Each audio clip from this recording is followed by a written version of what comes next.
বিদ্যুৎ ও পানি সংকটের বিরুদ্ধে জেনজি নেতৃত্বাধীন আন্দোলন প্রাণহানি ও সহিংসতায় গড়ায়। এর প্রতিবাদে হাজার হাজার মানুষ রাস্তায় নেমে বিক্ষোভ করেছেন।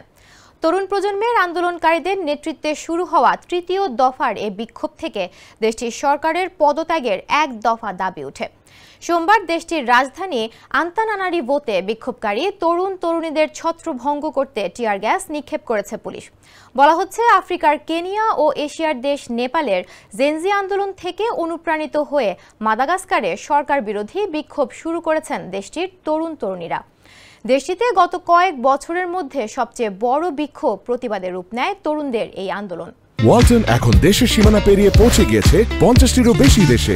ওয়ালটন, ঘরে ঘরে বিশ্বজুড়ে। জেনজিদের বিক্ষোভে উত্তাল পূর্ব আফ্রিকার দেশ মাদাগাস্কার। পরিস্থিতি শান্ত করতে দেশটির প্রেসিডেন্ট অ্যান্ড্রি রাজোয়েলিনা সরকার ভেঙে দেওয়ার ঘোষণা দিয়েছেন। সোমবার টেলিভিশনে সম্প্রচারিত এক ভাষণে প্রেসিডেন্ট অ্যান্ড্রি রাজোয়েলিনা এ ঘোষণা দেন। এ খবর বিবিসি ও আল জাজিরা প্রকাশ করেছে। বাংলাদেশ, নেপাল, ফিলিপাইন, পূর্ব তিমুরের পর মাদাগাস্কারও জেনজিদের কাছে মাথা নত করল। প্রেসিডেন্ট জনসাধারণের ক্ষোভ স্বীকার করেছেন এবং তার সরকারের ব্যর্থতার জন্য ক্ষমা চেয়েছেন।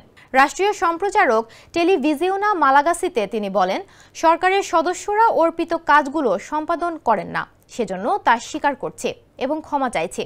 অস্থিরতার সময় ক্ষতিগ্রস্ত ব্যবসা প্রতিষ্ঠানগুলোকে সহায়তা করার জন্য পদক্ষেপ নেওয়ার প্রতিশ্রুতি দিয়ে তিনি বলেছেন, তরুণদের সঙ্গে যোগাযোগ করা হচ্ছে। বিদ্যুৎ বিভ্রাট এবং পানি সরবরাহ সমস্যার কারণে সৃষ্ট ক্ষোভ, দুঃখ এবং অসুবিধাগুলো আমি বুঝতে পারি।